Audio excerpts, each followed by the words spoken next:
आप ये देखें कि जब वो शख्स आपकी ज़िंदगी में नहीं था या नहीं थी, तो आप तब क्या कर रहे थे और अब क्या कर रहे हैं। आप हर टाइम, हर लम्हा उसको याद कर के घुल रहे हैं। अपनी सेहत का आपने बेड़ा गर्क कर दिया है। आपको अपनी ज़िंदगी का मकसद भूल गया। आपको लगता है मैंने जीना है, तो जीना है किसके लिए? आप सिर्फ़ इस बात को समझें कि वो कभी भी आपसे मोहब्बत नहीं करता था या आप भी उससे प्यार नहीं करते।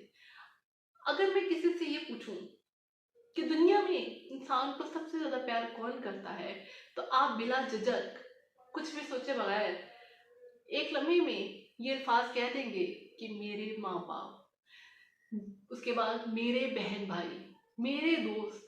अब आप मुझे ये बताएँ, जो आपसे सच्चा प्यार करते हैं, जो आपसे वाक़ई प्यार करते हैं, क्या आप उन पे इमोशनली डिपेंडेंट हैं? क्या आप उनके लिए रोते-धोते हैं? या क्या वो आपकी कमज़ोरी हैं? ये आपकी ताकत है, आपकी वो ताकत है।